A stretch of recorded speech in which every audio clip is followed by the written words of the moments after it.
अस्सलामुअलैकुम my YouTube family. उम्मीद करती हूँ कि आप सब खैरियत से होंगे। आज मैं आपके साथ अनार का जूस घर पर ही निकालने का बहुत ही आसान सा तरीका शेयर करने जा रही हूँ।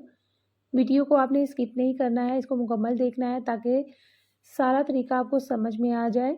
तो इसके लिए सबसे पहले हमने अनार लिए हैं, 2 अदद अनार हैं। अनार यहाँ पर मेरे पास सफ़ेद है जो कि बिल्कुल भी खट्टा नहीं होता, बहुत ही मीठा ये अनार होता है। इसका आपने टॉप अलग कर लेना है, उसके बाद इसी तरह से इसको आपने कट्स लगा लेने हैं। कट लगाने के बाद इसको आपने सेपरेट कर लेना है और इसी नाइफ़ की बैक साइड से या फिर किसी भी चम्मच जो कि भारी हो उसी की बैक साइड से आपने अच्छी तरह से अनार को टैप टैप करना है। इससे अनार के सारे दाने इजीली निकल आएंगे। अनार के जूस की रेसिपी बहुत ही आसान सी है। इस तरह की एक और रेसिपी मैंने अपने चैनल पर अपलोड की थी जिसको आपने बहुत ही पसंद किया, वो भी आप वीडियो के लास्ट पर अटैच कर दूंगी, आप इसको ज़रूर देखिएगा।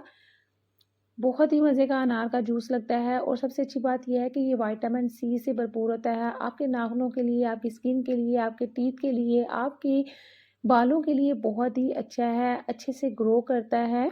आप भी कह रहे होंगे कि मैंने ग्लव्स क्यों चढ़ा रखे हैं। पिछली दफ़ा जब मैंने अनार का जूस निकाला था तो मेरे हाथ जो हैं वो काले हो गए थे अनार निकालते वक़्त, तो इसीलिए मैंने सोचा क्यों ना मैं ग्लव्स का यूज़ कर लूँ। आपके साथ इस तरह का कोई ऐसा मामला हुआ है तो मेरे साथ ज़रूर शेयर कीजिएगा कि आपने हाथों को क्लीन किस तरह से किया।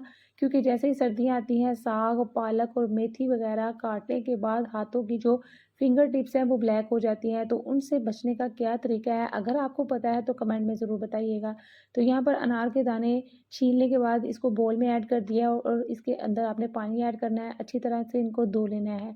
अगर आपके घर में बहुत ज़्यादा तादाद में या क्वांटिटी में अनार आ चुके हैं तो उसको आप सेव भी कर सकते हैं। सेव करने का तरीका क्या है, सारे अनार के दाने आपने निकाल लेने हैं और उसके बाद इनको आपने खुले पानी के साथ धो लेना है। धोने के बाद आपने स्ट्रेनर के अंदर इनको रख देना है ताकि इनका जो पानी है वो अच्छी तरह से निकल जाए।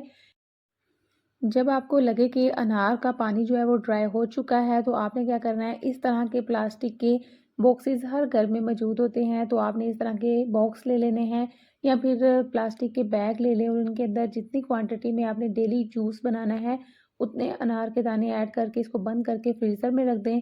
डेली बनाएं और डेली पिएं, फ्रेश फ्रेश रहें। बहुत ही ज़बरदस्त और मज़े का ये बनता है। अच्छा, अगर आप चाहें तो आप लाल वाला जो कंधारी अनार होता है उसका भी जूस बना सकते हैं, लेकिन उसका जूस बनाने के लिए आपने उसके अंदर शुगर ज़रूर ऐड करनी है क्योंकि वो थोड़ा-सा खट्टा होता है, लेकिन खून की कमी को वो तेज़ी से पूरा करता है, विटामिन सी से भरपूर होता है, आपकी जिल्द को ग्लो देता है, तो वो बहुत ही ज़्यादा बेस्ट है। इसके अंदर मैंने सिर्फ नमक और थोड़ा-सा पानी ऐड किया है, जस्ट हाफ़ कप पानी ऐड किया है, उसको अच्छी तरह से आपने ब्लेंड कर लेना है। ब्लेंड करने के बाद इसको आपने स्ट्रेन करना है, किसी भी बारीक वाली स्ट्रेनर से या फिर मलमल के कपड़े से इसको आपने छान लेना है।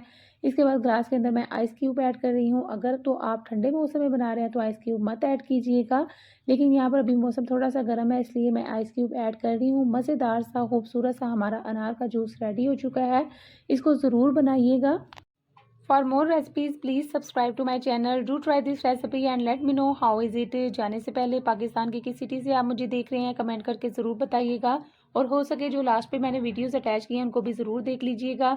Thanks for watching, stay connected, अल्लाह हाफिज़।